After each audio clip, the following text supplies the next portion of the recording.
धारा के गायब होने से ये बात तो पक्की हो गई है, धारा को ये पता चल गया है कि लड़कियों को गायब करने के पीछे किसका हाथ है। अगर मुझे मेरी धारा वापस नहीं मिली तो मैं चुप नहीं बैठूंगी।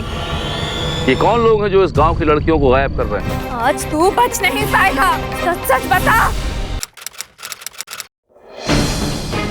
राधिका को देखा? राधिका को देखा क्या? यहाँ भी नहीं है। राधिका को देखा? राधिका नहीं दिख रही। राधिका मेरी बच्ची। राधिका मेरी बच्ची। राधिका दिख रही। राधिका को देखा क्या तूने? राधिका दिखी क्या? राधिका कुछ पता चला? नहीं, कहीं नहीं दिखी। हमने भी पूरा गांव छान मारा पर कहीं नहीं मिली। कल रात से उसे किसी ने नहीं देखा।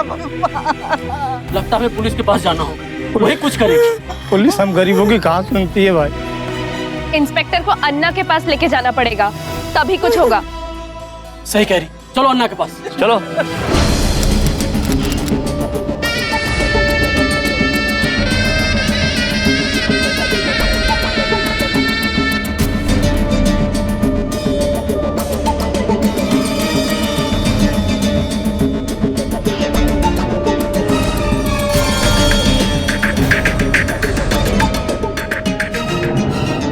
अन्ना, ये गांव वाले आपसे मिलना चाहते हैं।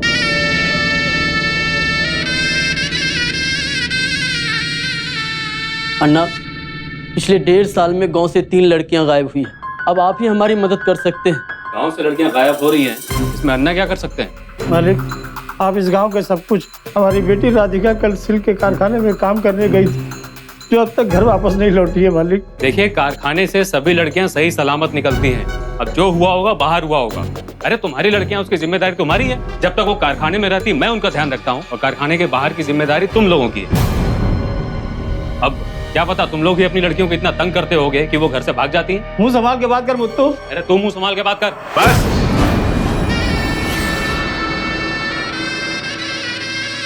मुझसे क्या चाहते हो तुम लोग? ओ बोलो। मालिक, इससे पहले भी 2 लड़कियां गांव से गायब हुई हैं, लेकिन पुलिस वाले ने अभी तक कुछ नहीं किया। बस जांच कर रहे हैं, ये कहकर टाल देते हैं। इसलिए इस इंस्पेक्टर को आपके पास लेकर आया हूँ। अब हमारी बच्चियों की सुरक्षा आपके हाथ में है मालिक। क्या रे इंस्पेक्टर, क्या बोल रहे हैं लोग? अन्ना, हमने पूरी कोशिश की, लेकिन कोई सुराग तो मिले ना। तो किसी ने कुछ देखा है ना, लड़कियों की डेड बॉडी मिली। मैं करूँ तो क्या करूँ?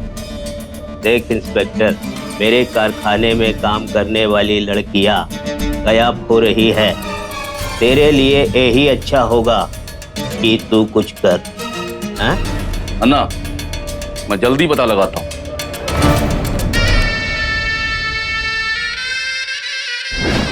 दक्षिण भारत के एक इलाके में बसा ये छोटा सा गांव कई सालों से सूखे की मार झेल रहा था, जिसकी वजह से गांव के काफी किसान आत्महत्या भी कर चुके थे। लेकिन 1.5 साल पहले ही गांव के एक धनी महाजन अजीत अन्ना ने यहाँ पे रेशम का एक छोटा सा कारखाना शुरू किया, जो गांव वालों के लिए किसी वरदान से कम नहीं था। गरीब किसान अपनी जरूरत के लिए अक्सर अन्ना से कर्जा लिया करते थे, और बदले में उन्हें उनकी कम उम्र की लड़कियों को अन्ना के सिल्क कारखाने में काम करने के लिए भेजना पड़ता था, जहां उनके नाजुक हाथ बढ़िया क्वालिटी का रेशमी धागा और कपड़ा बनाने में कारगर साबित होते थे। इस तरह से किसान अपना कर्जा भी चुका लेते थे और उन्हें कुछ पैसा अपनी जिंदगी गुजर बसर करने के लिए भी मिल जाता था। लेकिन बात सिर्फ इतनी नहीं थी। जब से यह कारखाना शुरू हुआ था, तब से लेकर आज तक इस गांव की 3 मासूम लड़कियां भी गायब हो चुकी थी। कोई नहीं जानता था कि वो लड़कियां कैसे गायब हो रही थी और क्यों। गांव वालों के लिए ये एक रहस्य ही था। गरीब गांव वाले अन्ना और पुलिस से फरियाद करने के अलावा और कुछ कर भी नहीं सकते थे। उनके पास अपनी खोई हुई बेटियों को ढूंढने का ना कोई दूसरा साधन था और ना कोई दूसरा तरीका। राधिका के गायब होने के बाद गांव वाले अपनी बेटियों की सुरक्षा को लेकर काफी चिंतित थे, और उन्हीं में से एक थी पद्मा, जिसे अपनी बेटी धारा की बहुत फिक्र थी। धारा बेटा, अरे ओ धारा बेटा, उठ जा बेटा। धारा बेटा, नहीं मोर, थोड़ा सा सोने दो। मेरी रानी बेटिया, सुबह हो गई है, अब उठ जा। नहीं अम्मा, और थोड़ा सा सोने दो। मेरा सर तो गर्म है, कहीं तुझे बुखार तो नहीं है? अरे कोई बुखार उखार नहीं है, इतनी गर्मी पड़ रही है इसलिए तुझे माथा गर्म लग रहा होगा। चल धारा बेटी, चल उठ जा। अरे उठ जा, काम पे जाना है ना, चल उठ। अरे एक दिन काम पे नहीं जाएगी तो कौन सी बड़ी आफत आ जाएगी। वैसे भी आपने कहा था कि कुछ ही दिनों की बात है। मेरी बेटी को उस कारखाने में काम करते हुए 1 साल हो गया है। बस बहुत हो गया, अब ये कोई काम वाम नहीं करेगी। मेरी बेटी स्कूल जाएगी। पागल हो गई क्या तू? हाँ? पिछले साल अन्ना से 5,000 रुपए उधार लिए थे फसल के लिए, सूखा पड़ने से फसल खराब हो गई। इस साल भी वही हाल है। अगर ये काम करने नहीं जाएगी तो हम खाएंगे क्या, और कहां से अन्ना को पैसे चुकाएंगे? वो सब मैं नहीं जानती। तुम नहीं जानती तो तुम क्या चाहती हो? मैं भी अपने भाई शंकर की तरह गर्दन में फांसी का फंदा डाल करके पेड़ से लटक जाऊं? अरे शुभ शुभ बोलो, तुम बात को कहां से कहां लेके जा रहे हो? देख पद्मा, अगर तू इसकी अम्मा है ना तो मैं भी कोई दुश्मन नहीं हूँ। अरे मैं भी नहीं चाहता हूँ कि ये काम करने जाए, लेकिन तुमको भी मालूम है ना कि सिल्क की कंपनी में बड़े लोगों को काम नहीं मिलता। और वैसे भी ये 2-3 साल काम करेगी, 2-3 साल के बाद ये भी बड़ी हो जाएगी और इसको भी काम मिलना बंद हो जाएगा। सब मैं समझती हूँ, पर ये देखिए, इसके हाथों में छाले पड़ गए हैं, गर्म पानी के जलने के निशान हैं, और इसे सुनाई भी कम देने लगा है। दिन भर मशीनों के बीच में बैठी रहती है, और ऐसे ही चलता रहा तो क्या होगा इसका? माँ चिंता मत कीजिए, मैं ठीक हूँ और मैं शाम को आके जल्दी सो जाऊंगी। हाँ, देखी, तुम्हारी बेटी तुमसे ज्यादा समझदार है। उसको भी मालूम है कि अगर काम नहीं करेगी तो खाएगी क्या। चल चल धरा बेटी, चल चल चल चल चल चल, चल बाहर चल।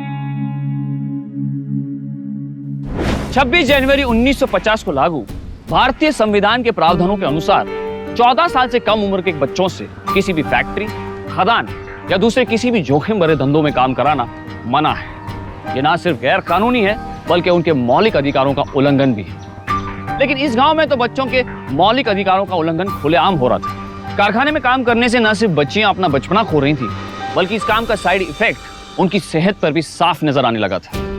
लेकिन इस गांव की चिंता इससे भी कहीं ज्यादा बड़ी थी, क्योंकि गायब होने वाली लड़कियों का रहस्य चस का तस बना हुआ था। नमस्ते बुद्धू भैया। नमस्कार। स्वामी तुम? अन्ना भी आए क्या? अरे क्या हुआ, कहाँ जा रही हो? वो रेशम की धागे से इसकी उंगली कट गई है, वो घर पे जाके मरहम पट्टी करवा लेगी। तो क्या ये घर जा सकती है? क्यों, पहली बार लगाई क्या? हाँ, जरा सा लगा नहीं कि घर जाना है। तुम लोगों को काम से बचने का बहाना खूब आता है। जाओ अंदर जाकर काम करो।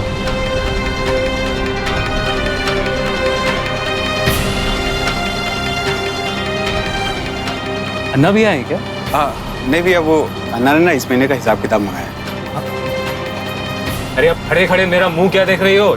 जाकर अपना काम करो, और जब तक मैं ना कहूं कोई बाहर जाएगा नहीं, समझे? जाओ यहाँ से अंदर।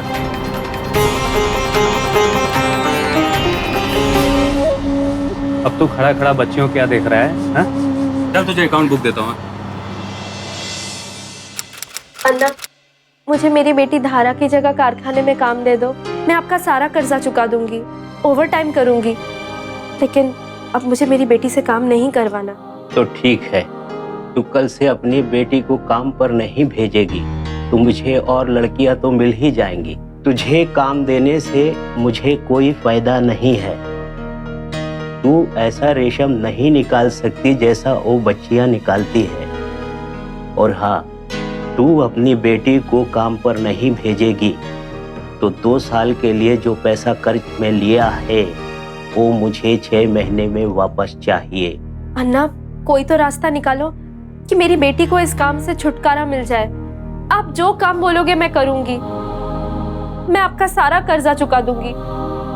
तो ठीक है, कल सुबह तू आजा।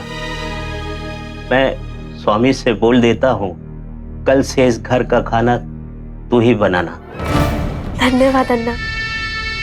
पद्मा ना सिर्फ अपनी बेटी को पढ़ा लिखा कर उसका भविष्य संवारना चाहती थी, बल्कि उसके मन में इस बात का डर भी था कि कहीं उसकी धारा भी गांव से गायब हुई 3 लड़कियों की तरह किसी हादसे का शिकार न बन जाए। पर पता नहीं क्यों उसे इस बात का आभास हो गया था कि जो कुछ भी इस गांव में हो रहा था उसके तार कहीं न कहीं इस सिल्क कारखाने से जुड़े थे। चलो चलो, बहुत भूख लगी है। आज तेरे घर में क्या बना है?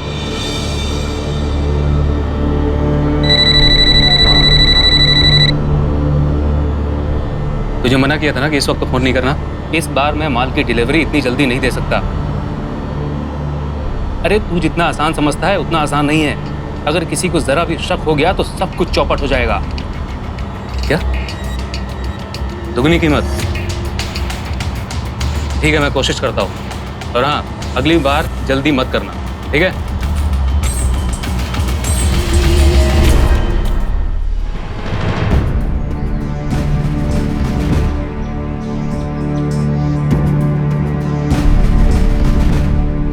क्या हो रहा है ये?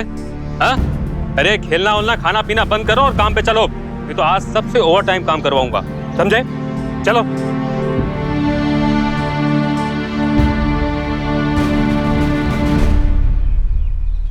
अरे धारा बेटी, ओ धारा बेटी,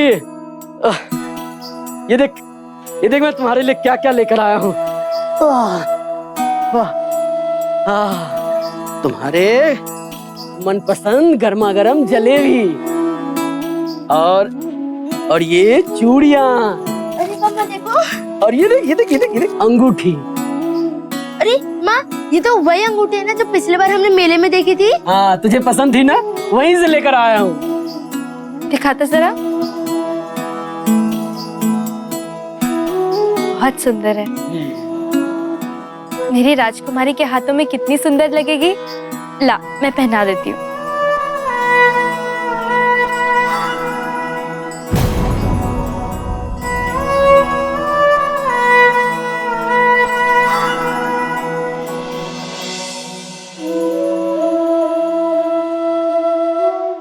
मैं कल से अन्ना के यहाँ काम पे जा रही हूँ, उनका खाना बनाने। क्यों?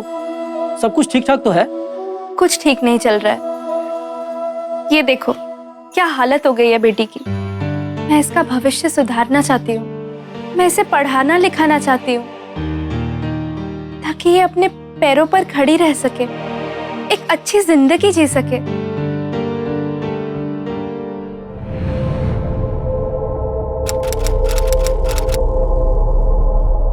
एक बात बोलूं अन्ना, बुरा तो नहीं मानोगे? तेरे किसी बात का बुरा माना है मैंने आज तक? चल बोल। मालकिन को दुनिया से गए सालों हो गए, तब से आप अकेले हो गए। आपको दूसरी शादी कर लेनी चाहिए। इस शादी के झंझट की जरूरत ही क्या है? अरे सब कुछ ठीक ठाक तो चल ही रहा है। मुझे जब भी किसी के साथ की जरूरत होती है तो तू इंतजाम कर ही देता है। और देख, तू ये काम जब तक होशियारी से करता रहेगा किसी को कभी खबर नहीं होगी। तूने ये बात छेड़कर मेरे अरमानों को जता दिया है। अरे तो कुछ इंतजाम कर। हो जाएगा।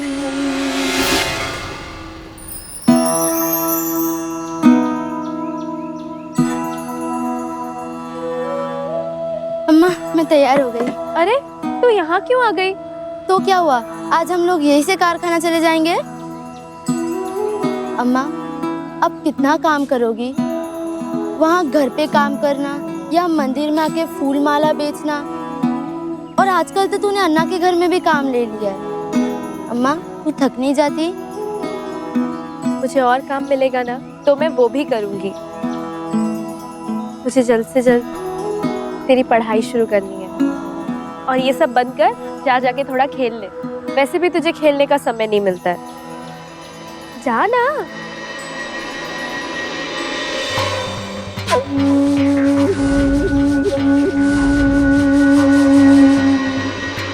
बढ़ा देना पद्मा। क्या बात है स्वामी, रोज रोज फूल माला चढ़ा रहा है? तुझे तो पता है ना, शादी को 10 साल हो गए और अब तक बाप नहीं बन सका। भगवान शायद किसी पाप की सजा दे रहे हैं, उसी से मुक्ति पाने के लिए भगवान को मना रहा हूँ। तो पाप करता ही क्यों है? जीने के लिए कभी कभी करना पड़ता है।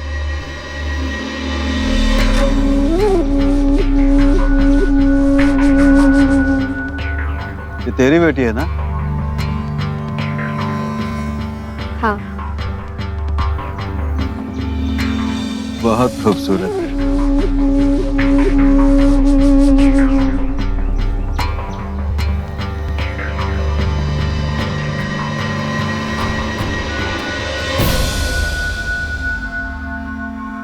हाँ, कैसे रे मित्तू? बढ़िया ना? कहिए कैसे आना हुआ? हाँ, मेरे को तेरे से एक जरूरी बात करना है। हाँ हाँ बोलिए। अपने को एक सिल्क का बहुत बड़ा ऑर्डर मिला है, लेकिन पार्टी को माल बहुत जल्दी चाहिए। हो जाएगा। इसके वास्ते प्रोडक्शन बढ़ाना तो बढ़ा दो। अन्ना, आज 1.5 साल से मैं ये कारखाना संभाल रहा हूँ। आज तक कभी ऐसा हुआ कि कोई ऑर्डर टाइम से पूरा नहीं हुआ हो? अरे नहीं रे मुत्तू, मेरे को तेरे पे पूरा भरोसा। अरे इस करके तो ये सब कुछ तेरे भरोसे पे छोड़ के रखा। देख, इस प्रोडक्शन के वास्ते वो बच्चों को बढ़ाना ना, वो और बच्चा बढ़ा दो, जी लेकिन माल टाइम पे। जी अभी मैं चलता है। जी। हाँ।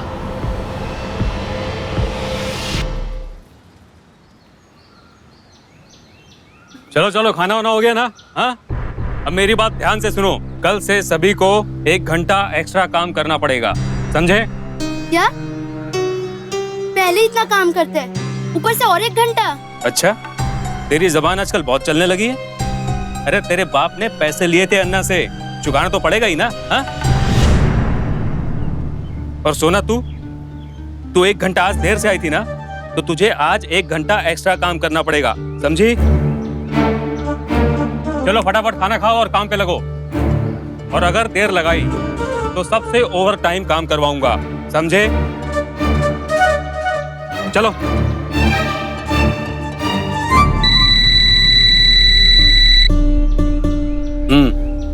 तेरे माल का इंतजाम हो गया है, आकर तू अपना माल लेके जा। और एक बात ध्यान से सुन, तुझे आते वक्त कोई देखने ना पाए।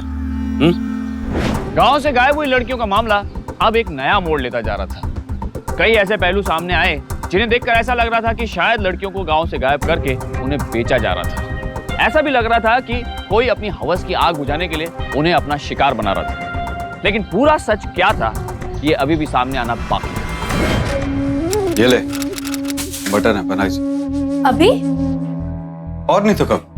लेकिन मैं पूरा खाना बना चुकी हूँ, आपको पहले बोलना चाहिए था। अभी अन्ना को मटन खाने की इच्छा है तो मैं क्या करूं? बनाई से। लेकिन मुझे देर हो जाएगी, मुझे धारा को कारखाने से लेने जाना है। तेरी बेटी पहली बार कारखाने से अकेले घर नहीं लौट रही है जो तू इस चीज की चिंता कर रही है। मैं बाहर जा रहा हूँ और तू भी इसे बना के चली जा, ठीक है?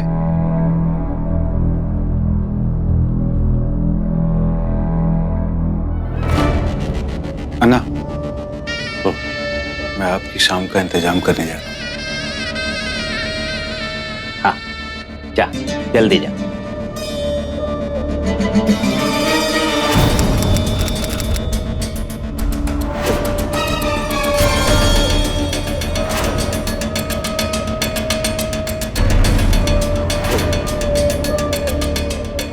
अरे तू कहाँ जा रही है, हैं? तुझे कहा था ना कि 1 घंटा देर तक रुकना। अभी उसको जाने दो ना हमारे साथ, वो कल सुबह जल्दी आ जाएगी और सारा काम खत्म कर लेगी। तू तेरा देख, समझी? यहाँ कौन क्या करेगा, कितने बजे जाएगा आएगा, इसका फैसला मैं करूंगा। आई बड़ी। और तुम लोग क्या खड़े खड़े मुंह देख रहे हो? चलो जाओ यहाँ से। तू जा अंदर, चल चल अंदर। मेरी अम्मा आज लेने क्यों नहीं आई? जरूर कोई काम में फंस गई होगी। अरे मेरा डिब्बा मैं तो कारखाने में भूल आई। अच्छा तू एक काम कर, तू घर पे जा, मैं सोना के साथ अपना डिब्बा लेके आ जाऊंगी।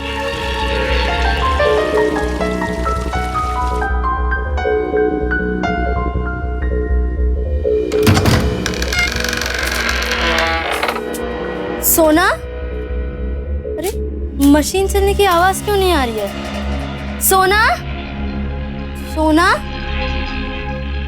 सोना।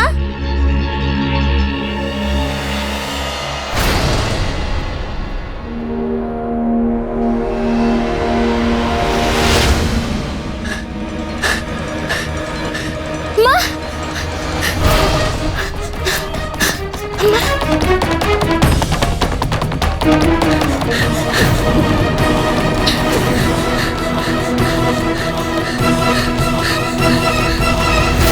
अन्ना, खाना बन चुका है, मैं घर जाती हूँ। जाओ।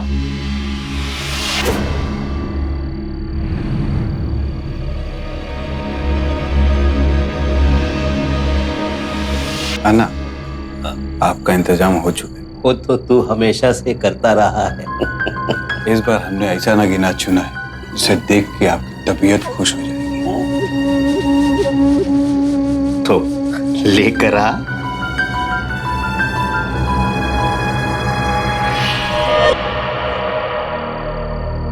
धारा घर आ गई?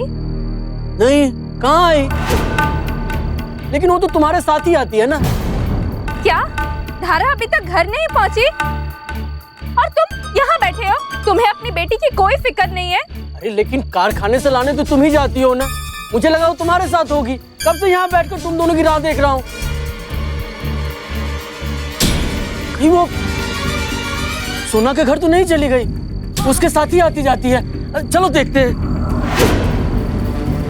पता नहीं कहाँ गई है। अरे सरला, धारा क्या तुम्हारे घर में है सोना के साथ? नहीं तो सोना अभी तक घर नहीं लौटी है, इसीलिए मैं तुम्हारे पास आ रही थी। क्या सोना आई है तो कहाँ गई होगी बच्चियाँ? इसका मतलब वो दोनों अभी तक कारखाने से लौटी ही नहीं है। लेकिन इस वक्त तो कारखाना बंद हो जाता है। धारा! हाँ, ढूंढे।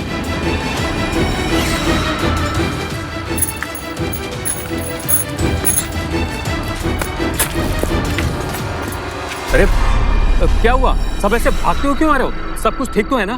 धारा और सोना कहाँ है? मुझे क्या पता कहाँ है? तो किसको पता है? वो दोनों अभी तक घर नहीं पहुंची। क्या घर नहीं पहुंची? लेकिन यहाँ से तो वो कब तक काम करके जा चुकी है। हाँ तो गई कहाँ? अरे कहीं वो दोनों भी बाकी लड़कियों की तरह गायब तो नहीं हो गई? ऐसे कैसे बच्चियाँ गायब हो सकती है? नहीं, हमारी बच्चियाँ गायब नहीं हो सकती। कहीं उनको किसी ने... घबराओ मत, मैं अभी पुलिस को फोन करता हूँ। दो लड़कियां इस तरफ जाती थी? अच्छा,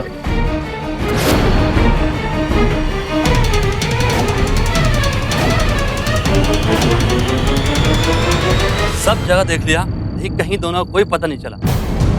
जरूर धारा और सोना को उसी आदमी ने गायब किया है जो गांव की बाकी लड़कियों को भी गायब किया है। ये कौन लोग हैं जो इस गांव की लड़कियों को गायब कर रहे हैं? मुझे मेरी सोना वापस चाहिए बस।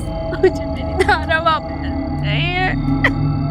देखिए, हम लोग पूरी कोशिश कर रहे हैं। इस गांव के अलावा आसपास के गांव की भी जांच पड़ताल चल रही है। मुझे अगर एक भी सुराग मिला तो ये मुजरिम बच नहीं सकता। अगर मुझे मेरी धारा वापस नहीं मिली तो मैं चुप नहीं बैठूंगी।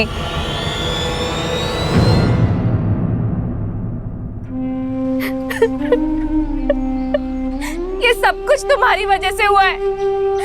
ना तुम उसको कारखाने बेचते, नहीं ये सब होता। अरे मुझे क्या पता था कि उसके साथ ऐसा कुछ हो जाएगा। धारा मिल गई, धारा मिल गई। वहाँ जंगल में शंकर लकड़ी काटने जा रहा था, वहीं पे धारा बेहोश मिली। कहाँ? क्या आ रहा है? अरे अरे ले आओ मेरी बच्ची। क्या हो गया इसको? अरे धारा, ले लो। क्या हो गया मेरी बच्ची को? अरे सांस तो चल रही है। आके खोल बेटी। आधे लेके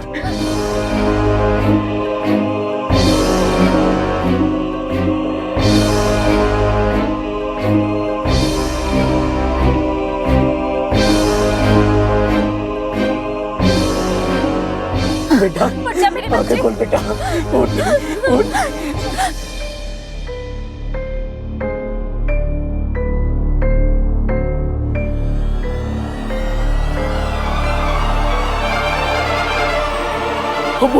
बोलना क्या हुआ तुझे? बोलना। क्या हो गया बेटा? क्या हो गया बेटा? किसने किया तेरे साथ ये सब? बता मुझे।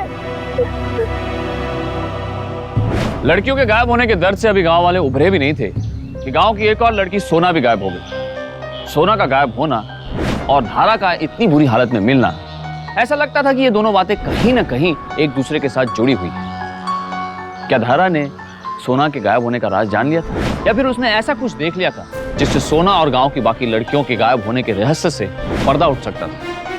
एक बात तो साफ थी, जिस तरह से धारा डरी हुई थी, उससे ऐसा ही लगता था कि उसने जो कुछ भी देखा है, जो कुछ भी जाना है, वो बहुत ही भयानक और खतरनाक था। और मुत्तू, कैसा है तू? First class. अब आइए बैठिए। कहिए कैसे आना हुआ? मुत्तू, तू तो ऐसे पूछ रहा है जैसे तू जानते नहीं कि मैं यहाँ क्यों आया। रात में अपना माल डिलीवर भी करा दिया और मेरा हिस्सा भी नहीं पहुंचाया। अरे नहीं, आपका हिस्सा तैयार है, मैं अभी आपको देता हूँ।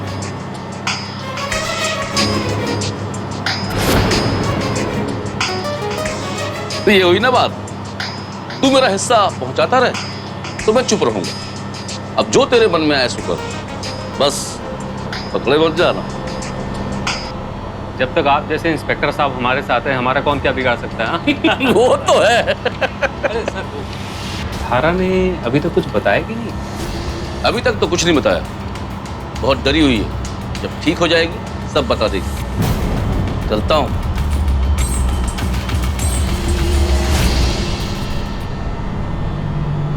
धारा बिटिया, चल उठ जा।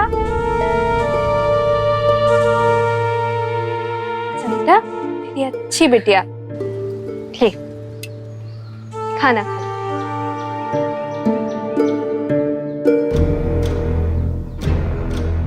तू खाएगी नहीं और ऐसे गुमसुम बैठी रहेगी तो ताकत कहाँ से आएगी? हाँ, चल खाना खा ले। खा ले बेटा। तू घबरा मत, मैं हूं ना तेरे साथ। मेरे होते हुए तुझे कुछ नहीं होगा। चल, आखिरी ने वाला, चल। शाबाश बेटा, अब तो मेरी रानी बिटिया का बुखार भी कम है। बेटा बता ना, क्या हुआ था उस दिन? इतनी सारी चोटें कैसे लगी तुझे? तू घबरा मत, तेरी अम्मा के होते हुए तेरा कभी कोई कुछ नहीं बिगाड़ पाएगा। बोलना बेटा। हाँ हाँ बेटा। हाँ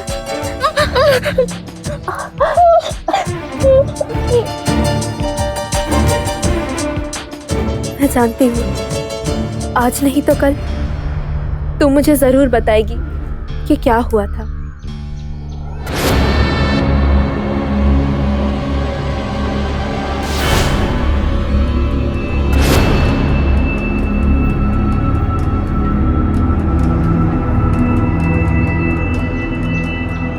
धारा, कुछ चाहिए बेटा? नहीं अपा, मैं ठीक हूँ।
रहने के लिए कहा था ना, और तुम यहाँ बैठे हो। अरे पास ही तो हूँ, वो अंदर आराम से सो रही है। तुम्हें कोई भी जिम्मेदारी देने का कोई फायदा नहीं है।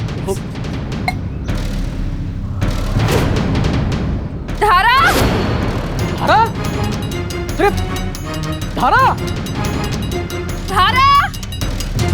धारा, धारा, अरे कहाँ है धारा?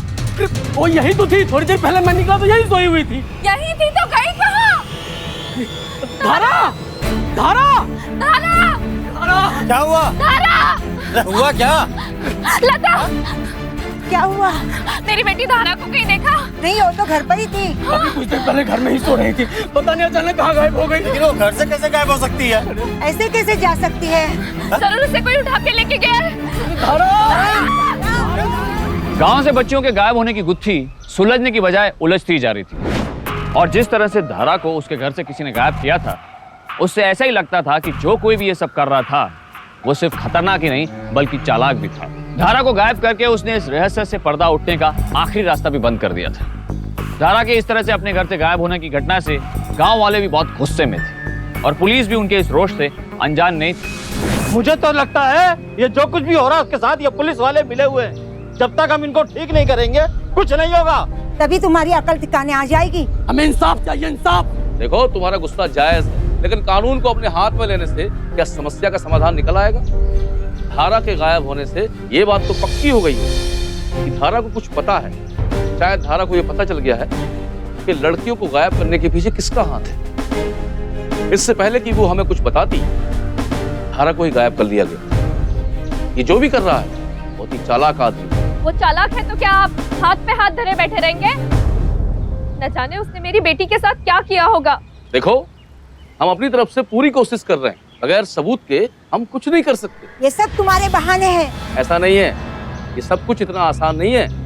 और आपको ऐसा लगता है तो आप लोग खुद कोशिश करके देख लीजिए। क्या आप यहाँ मुफ्त की खाने बैठे हैं? जवान संभाल कर बात करो। हमें अपनी ड्यूटी पता है। जिस दिन वो मेरे हाथ आ गया तब देखना मैं उसका क्या हाल करता हूँ। उसकी कोई जरूरत नहीं होगी। जिस दिन वो मिल गया उसे मैं जिंदा नहीं छोड़ूंगी। और अगर हमें पता चला कि उसमें तुम्हारा भी हाथ है, तुम्हारे लिए भी अच्छा नहीं होगा। चलो यहाँ से।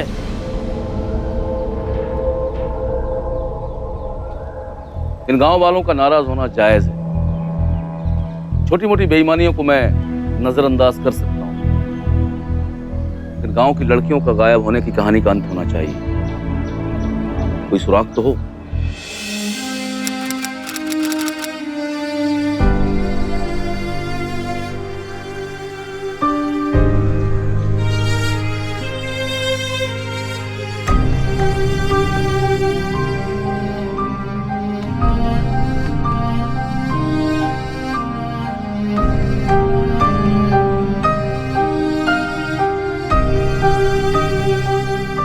सब कुछ उस कारखाने की वजह से हुआ है। सारे बच्चे जो गायब हुए हैं, सबके सब वही काम करते थे। हो ना हो, सारे के सारे तार उधर से ही जुड़े हैं। जरूर हमारी धारा ने कुछ देख लिया होगा, इसीलिए उसे रास्ते से हटा दिया गया है ताकि सच सामने ना आ सके। लेकिन मैं सच जान के रहूंगी कि कौन है इन सबके पीछे।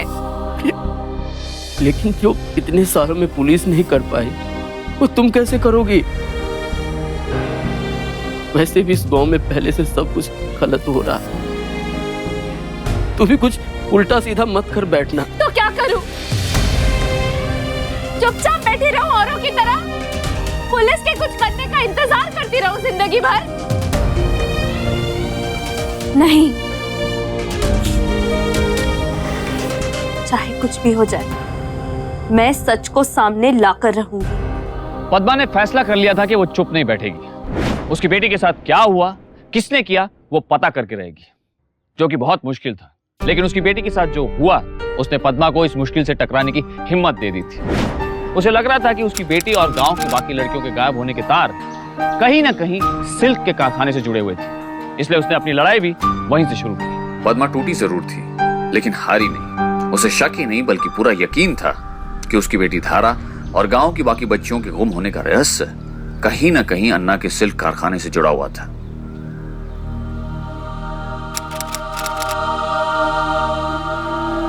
इसलिए उसने हर रोज कारखाने में आने जाने वाली बच्चियों पर नजर रखना शुरू कर दिया ताकि कोई सुराग, कुछ सबूत मिले। और फिर एक दिन पद्मा, ये क्या पागलपन है पद्मा? कुछ नहीं होने वाला है सब करके। नहीं माधव, मुझे पूरा यकीन है, आज नहीं तो कल सच्चाई का पता यहीं से लगेगा और तब तक मैं यहाँ रोज आऊंगी।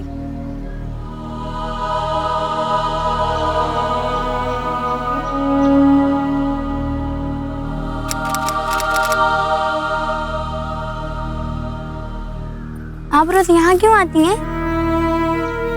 अपनी धारा के लिए।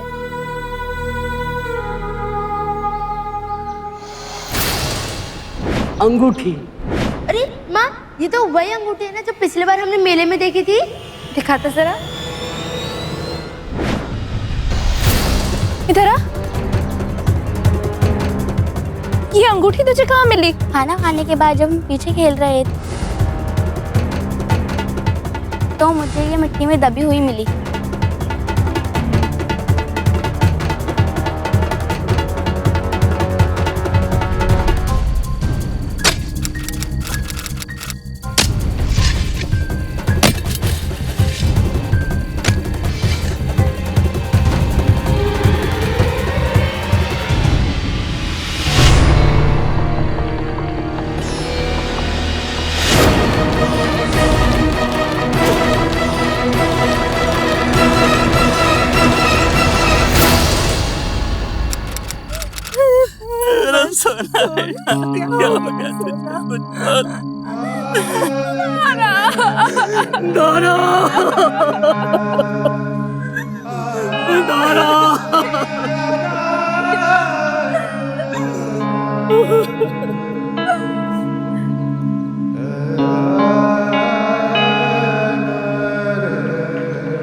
इंस्पेक्टर साहब, गिरफ्तार कर लीजिए इस कुत्तू को।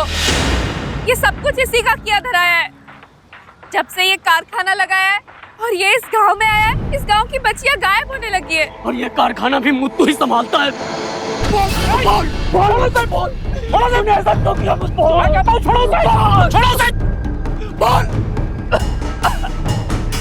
अरे मैंने कुछ नहीं किया।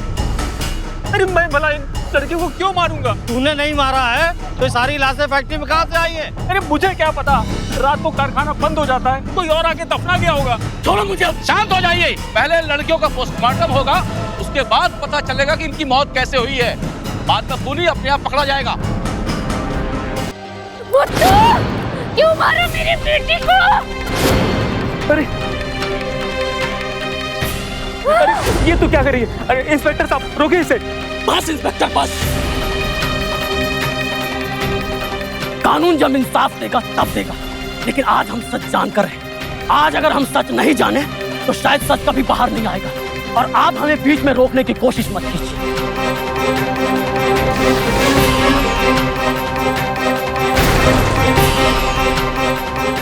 आज तू बच नहीं पाएगा। मुझे अपनी परवाह नहीं है। सच सच बता। बताता हूँ।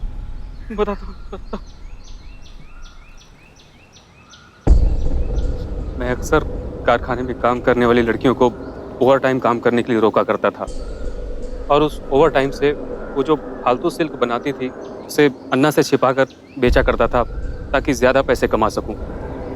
एक बार मुझे फालतू सिल्क बनाने के लिए दुगनी कीमत का ऑफर मिला तो मुझे लालच आ गया। फालतू सिल्क बनाने के लिए मैंने सोना को बहाना बनाकर ओवर टाइम के लिए रोक लिया था। कारखाने में सोना मशीन में काम कर रही थी तो मैंने अचानक उसकी चीख सुनी तो मैं तुरंत अंदर भागा तो मैंने देखा कि सोना के बाल ट्विस्टिंग मशीन में फंस गए थे।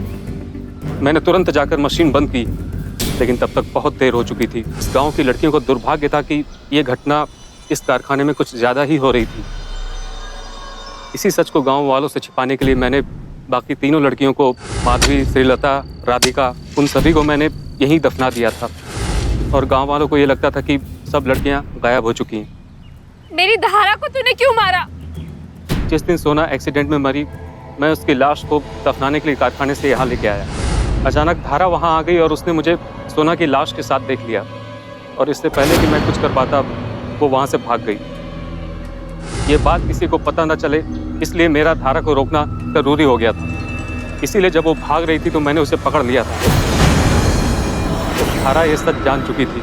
मैंने उसे धमकी दी, अगर उसने किसी को भी कुछ भी बताया मैं उसके अम्मा और अप्पा को जान से मार दूंगा।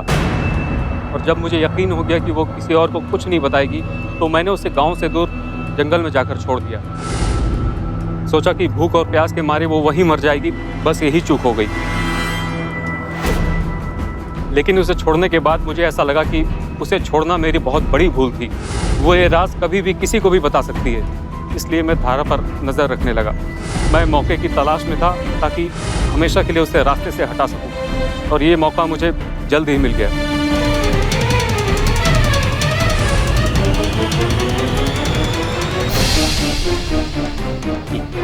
मुत्तू, मुझे लगता था तू कारखाने से सिर्फ चोरी करके सिल्क बेचता है, लेकिन तू तो बहुत बड़ा खिलाड़ी निकला।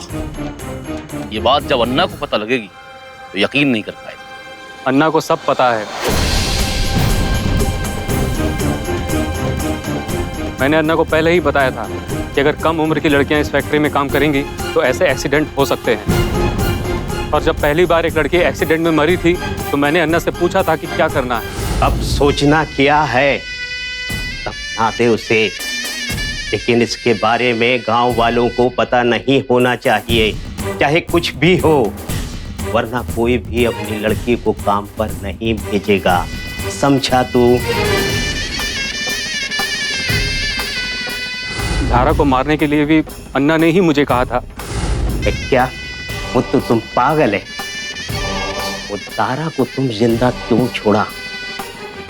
वो अगर लोगों के सामने अपना मुंह खोल दिया तो हम दोनों जिंदगी भर जेल का चक्की पीसेंगे। मारते उसे। मैंने जो भी किया अन्ना के कहने पर ही किया। पद्मा की कोशिशों से उसकी बेटी धारा और गांव की दूसरी लड़कियों के गायब होने के राज से पर्दा तो उठ गया, लेकिन जो सच सामने आया उसकी कल्पना किसी ने भी नहीं की थी। अपने सिल्क कारखाने में बच्चों से काम करवाने के लिए अन्ना और मुत्थू इस हद तक नीचे गिर गए कि उन दोनों ने इंसानियत की सारी हदें लांघी।